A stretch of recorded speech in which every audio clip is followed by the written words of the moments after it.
Hey, Dustin, thanks for joining us today. As we're getting started, give us a little background on yourself. Hey, Brian, great to be here. First off, just appreciate everything you're doing with your podcast, LinkedIn. Officially, I guess, sort of a graduate of two of your programs, so excited to be here. Well, my name is Dustin Harper. I grew up in the Midwest in Ohio, and then a lot of my family is from Georgia, so I ended up moving to Georgia for school. Went to the University of Georgia, have to throw in a Go Dogs because we won the national championship after 40 years. And then from there, went straight into sales. So I was with Milwaukee Tool and their parent company for almost 9 years right out of school. Had a great run in power tool sales. And then a little less than 3 years ago, decided to change industries. Actually went to med device. So I've been doing that for the last few years and I've had a great experience there so far. And why sales for you? Yeah, so thinking about that, going back to when I graduated high school, I was looking for a job during the summer before I went to school, and I found something in the newspaper ad. Definitely dating myself a little bit because I said newspaper ad, but it was kind of mysterious. I didn't really know what it was. Ended up going there, and it was sort of like a group interview session, but it was for Cutco, right? And I didn't know until I got there. So I think growing up, I was actually a little introverted in some group settings, but in that situation, for whatever reason, I kind of just flipped the switch and I did well and ended up doing Cutco that summer. Did really well. Thank you to all my friends from football and wrestling parents who helped me do well. They still have the knives now though, so that's a good thing about it. But that was my first kind of experience with it. And then I think once I broke into Milwaukee and I got my first promotion, I had a lot of great mentors and great salespeople around me, and really just kind of took off from there. And at this point, I couldn't imagine doing anything else. Was Cutco a positive experience for you? I had a positive experience myself. I know there's probably varying opinions on that, but I did well for the summer. It kind of broke me out of my comfort zone. I mean, doing those presentations in front of people that you knew, because it was a lot of my friends' parents, and having to call them and ask for meetings. I mean, it was not an easy experience by any means, but it kind of helped me sort of get out of my comfort zone. And then I ended up, moving to a different state for college. So I feel like it just kind of opened opened the network for me to try to do things different, I guess. And did that excite you? Because do you have like that excitement gene, the adventure gene? Yeah, I think so. I think I like to do things different. I like to kind of go against the status quo. I like to travel and do things of that nature. So you get that rush. Anytime I prepare for a presentation, I'm always nervous right before, but I think it's good to be a little bit nervous because you Yeah. care. And I think it just sort of opened that up for me. And I like the pressure. I might complain about it sometimes because I get a little tired, but I like having that pressure, and I think that fits well into sales. And how long did it take before you became comfortable? I would Has that say, happened yet? yeah, yeah. Hopefully next week, but no. I think once I was able to move up the ladder a little bit, I was kind of like backwards, right? So my first 8 or 9 years, I was moving up pretty fast and going into leadership roles. So that kind of by nature, I was getting thrown into positions that I probably had no business or experience to be doing, but it was kind of a sink or swim mentality, and that sort of just opened it up for me. So I'd say a few years in, I started to feel really comfortable. I also had a lot of great people early on, and where I'm at now, like great mentors, great other salespeople around me. At first, I got kind of put through the ringer. I was like the only associate rep in Florida, and I had to help out in, Miami. I had to help out in Jacksonville. I had to help out in all these different spots, and I got kind of ran around, but I was able to make it happen, and that probably impressed people, and it kind of helped me get opportunities in the future. And other than kind of getting out of the comfort zone, what attracted you to sales? Was it the money? Was it the independence? Was it the challenge? Yeah, I think probably a little bit of all of those, but I think it's that sort of salespreneur type mentality that I know you've mentioned in the past. You can kind of make it your own. You look at it as your own business, and I like that. I like having that freedom and flexibility. So that was definitely a big thing. I've always had a really good network of friends from all different areas and avenues. So I think I do truly enjoy being in front of people, helping solve their problems, make things happen for them. And I'm able to adapt and get along with a lot of different people pretty quickly. So I think that was just something that naturally made me kind of good at sales.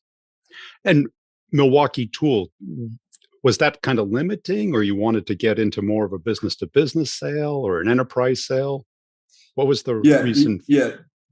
Great question. Yeah, it's a great company, and I had an awesome experience there. I was able to do a lot of things that most people my age would not have been able to do, and get experience with Home Depot at a high level. Their corporate office. So I was in a role my last few years there where I was basically in charge of a lot of some of the store side stuff with their 2,000 stores as well as .com, and I got a lot of exposure internally, right? So I would deal with product marketing, brand marketing, supply chain, kind of all those internal logistics, which are key for a big customer like that. But I realized that 80% plus of my time was doing that and not necessarily in front of the customer. And I think what I was best at was being in front of the customer, helping them solve the problems. And I just kind of gotten away from that.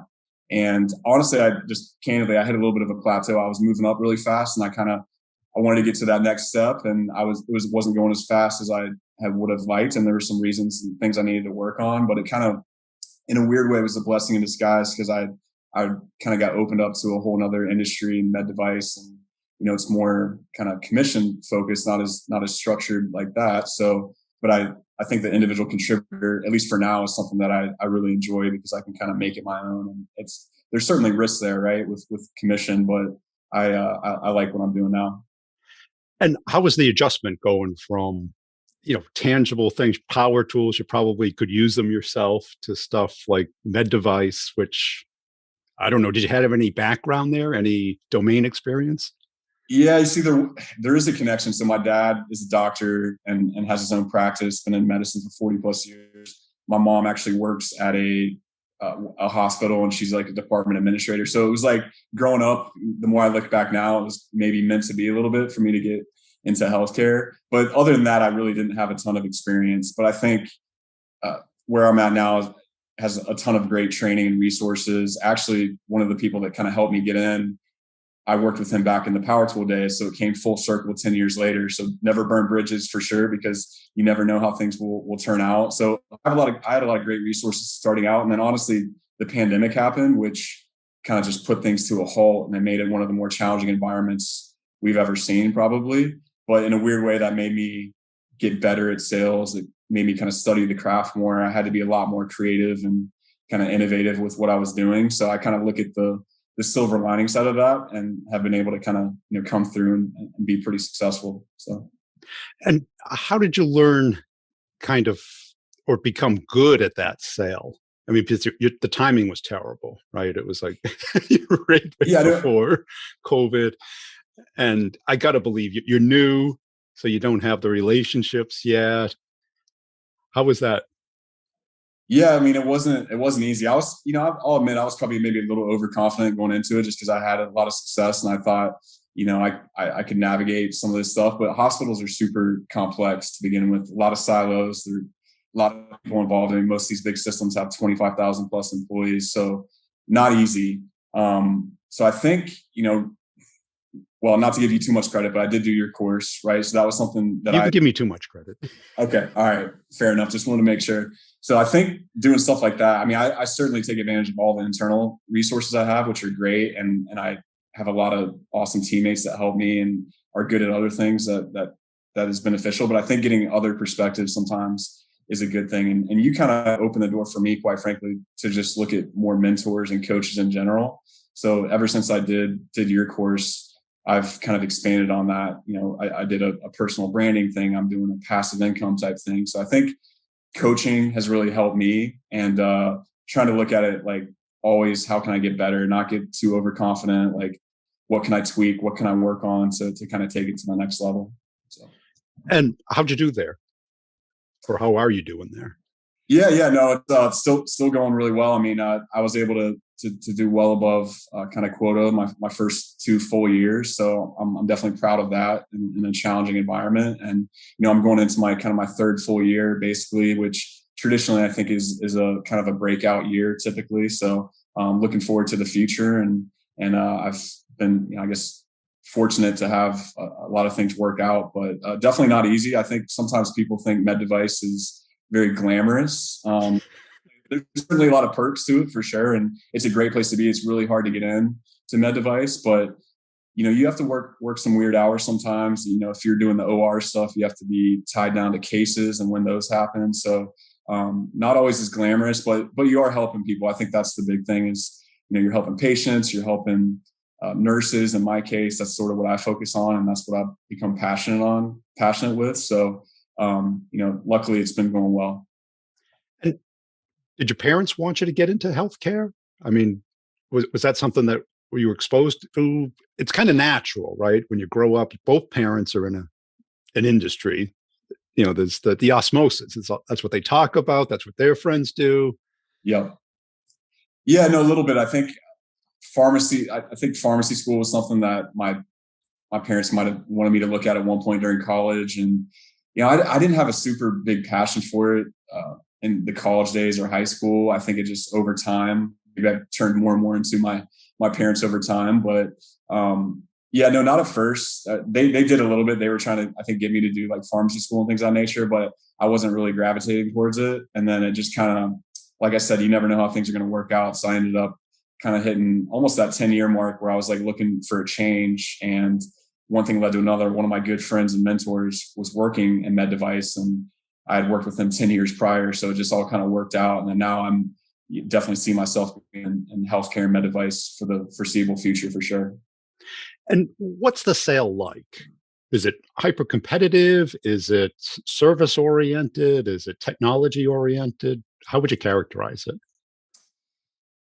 Yeah, so there's the thing about med device I don't think people quite grasp is like there's so many different specialties that you can be in. So you have the OR surgeon focus where you're, in cases and surgeries. You have the capital equipment like, bed stretchers. You have what I do is more disposable, like stuff that gets used every day. And then you have pharma, biologics. So it really does vary by all those areas. And I'm not an expert on all those by any means, but I think, what I do now is very focused on the hospitals and hospital systems. So there's definitely two sides to it. There's a clinical side. Of course, clinical or technical stuff is very, very important because you're dealing with patients and things of that nature. So you have to be really spot on with the technical side of it and get that support from clinical folks. But then there's also a big kind of supply chain business side of it, because all these decisions, if they're using it across the system, I mean, it can add up in value. So there's a lot of committees involved. There's a lot of different parts.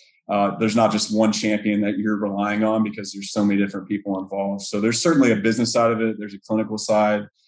Most stuff probably takes at least 6 months, if not longer. So I definitely characterize it as pretty complex. And then what I do, you typically have to do trials, evaluations. So there's a whole kind of process from start to finish that it's not easy at first. I had some experience with Home Depot that helped me because they're not, they're monsters. So that probably was beneficial to me. But I think some people don't probably recognize how long or how complex healthcare can be, especially since the pandemic.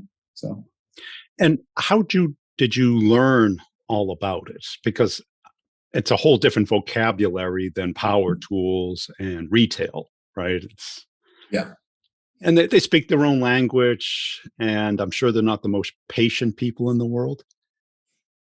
Yeah, it's a great point. I mean, I think luckily I have my parents who I can always bounce stuff off. So that's like a cool thing. And I probably just picked up stuff growing up that I didn't even really realize. So that's one thing. I think I've also tried to just delve myself in the industry. So I mentioned a little bit about the nursing stuff, and I really I've become passionate about the nursing side of it. So I try to get involved with a lot of different associations and different things locally that are focused on, nursing or healthcare, to be kind of more of, I'm not trying to be a subject matter expert or anything, but just like passionate about what they care about, their problems, and really kind of get myself ingrained in that whole terminology. So that was a big thing I did. And I think, again, giving you props one more time, this is going to be the last one, but your course kind of helped me a little bit with just sort of navigating that complex sales cycle and really making it about them. I mean, at the end of the day, especially with healthcare, you want to be helping the nurse, you want to be helping the patient, helping the surgeon. So if you make it about them and really care about what their big problems are, what they're trying to solve, I think, you can probably be fairly successful. So. And where did you get this coachability mindset? Because, there's a ton of people in the course, but you were definitely one of the people that sought out feedback more than most. Yeah, I don't think it was always like that. I think a little combative, or didn't want to hear some of that truth. So I think it was like a over time I got better and better about it and not taking it personally. And I think you want to be competitive in sales, right? But you don't want to constantly be comparing yourself to others. And I had a point where I was like, not getting that next promotion. And I was like worried about what other people were doing. But, I think everybody can do well and you should be happy for everybody. And I think just over time, by some mistakes I made or, things I didn't accomplish, I kind of just had a different perspective. And then the pandemic, silver lining again, is like, I think I just had to kind of reinvent myself a little bit just because there was a lot of headwinds, I guess you could say, in healthcare. So that made me more coachable to just like looking at things from a different perspective. And then there's some mindset stuff too. I know we've talked a little bit about mindset in the past, but that's something too I've worked on as well. And to talk about that, how did you, because you went from being kind of the superstar at one company to kind of being the new guy at another company at the worst possible time, right? Yeah, you keep bringing that up, but yeah, Well, I mean that must have been overwhelming. yeah. No, I think it was definitely. So I think I mentioned earlier, like I think I've always been confident in my abilities, and I think you need to be to do well in sales.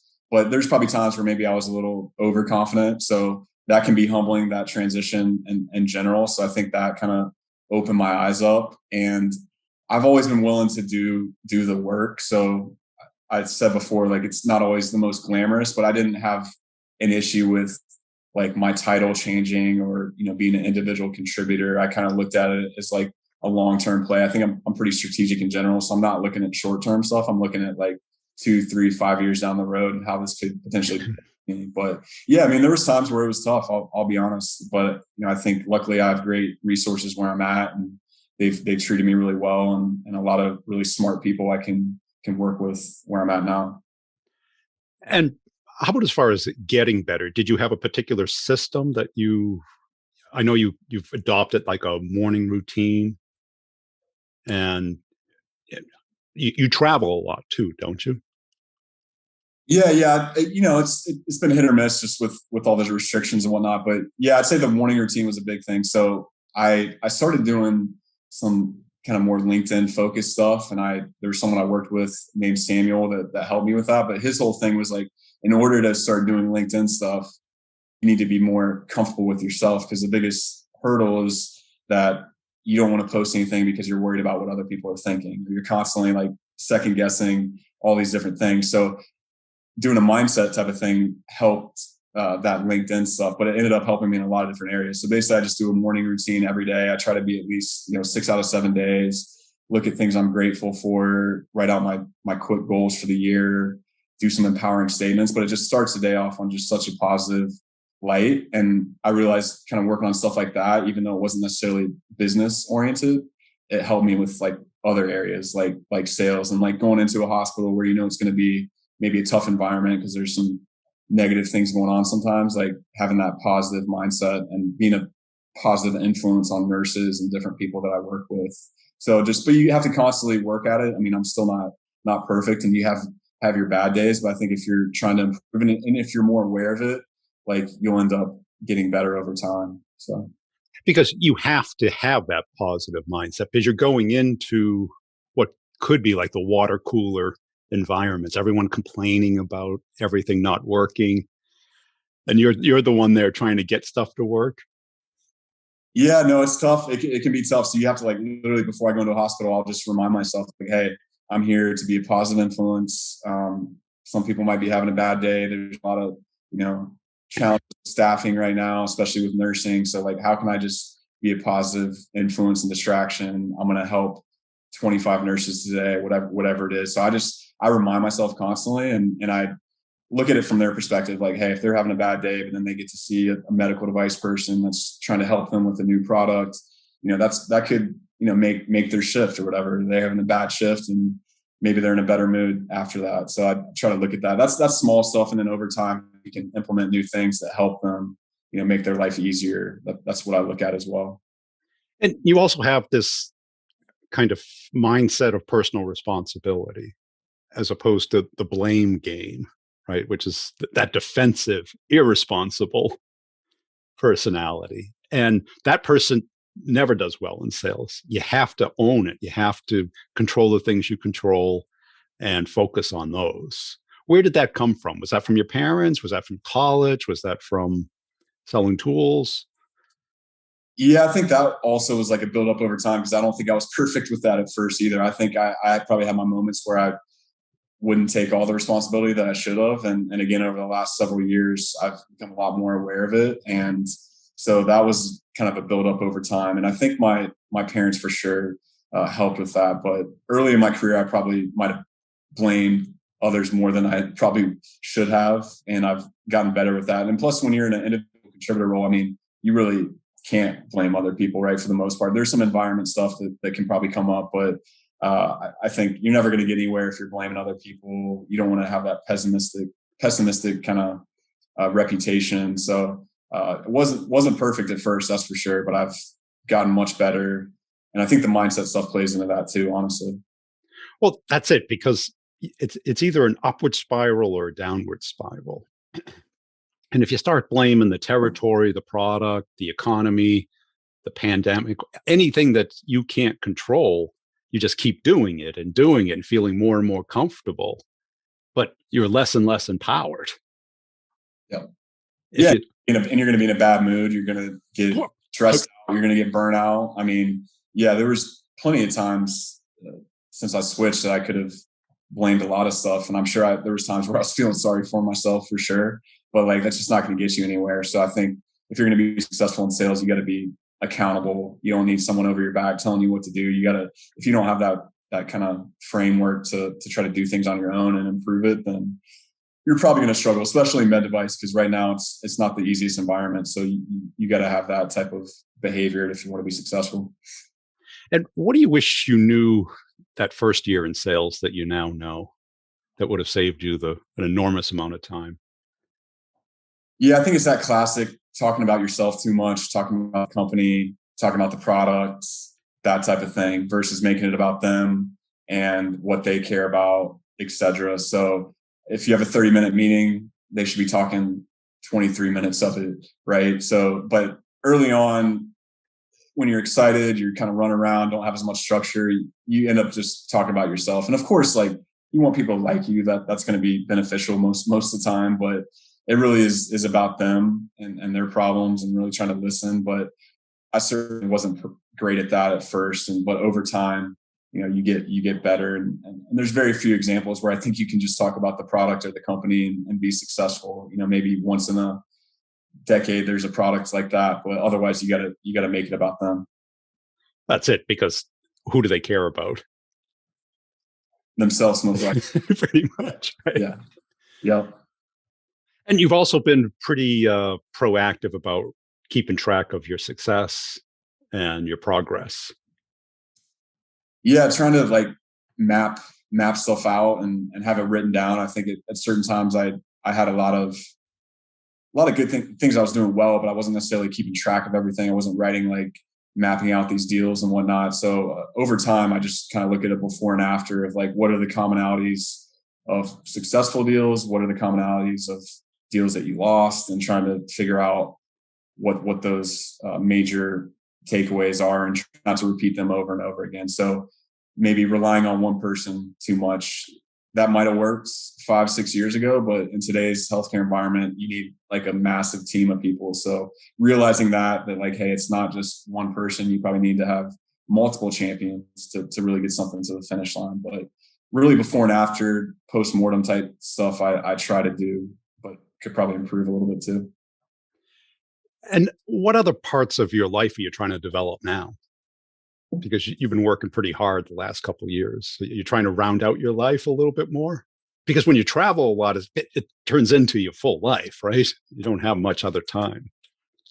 Yeah, I think I've always been good at the work side of stuff, or the business side of stuff. So I was too heavily weighted on the work stuff, right? So I needed to focus on other things like health. I've always been good about working out, but like eating a little bit healthy or something I'm doing this year. Personal and family stuff. So I've been more like evenly weighted in those other areas, which has really helped me, I think, with work too, because I'm not as stressed out. I'm more prioritizing stuff better. I used to be like, I still am sometimes, but like a yes person, like where I'm always saying yes and overcommitting myself. But like that's just going to wear you out over time. So if you have those like different categories that you're focused on, you can kind of map out like, what you say yes to, what you say no to. But I'd say like the health part, like trying to eat healthier in addition to working out, and then also that morning routine has just kind of helped with a lot of things. Yeah, because what I noticed working with you is that your focus changed dramatically over that year. And you actually did much better working on fewer deals. No, you're right. Yeah, less is more. Prioritize. It's so true, and it can be easy to get, especially if you have like a bigger territory. I don't necessarily have that, but like if you got a couple hundred accounts, I mean, it's easy to get overwhelmed and try to do the same thing everywhere. But it's just not possible. So yeah, less is more. Taking a little bit more risk, but going deeper with those bigger accounts, like that's helped me quite a bit. And then eventually you hopefully become kind of part of the team, and one of them. If I'm there's some hospitals I'm at so much, like they basically think I work there for the most part. So, that's I think the goal, but less is more was a big takeaway from your course. Definitely. Cool. Hey, Dustin, I really appreciate your time today. Where can people go to connect and follow you? Yeah. So LinkedIn's my big thing. It's Dustin Harper, Duston Harper, and that's where I'm at.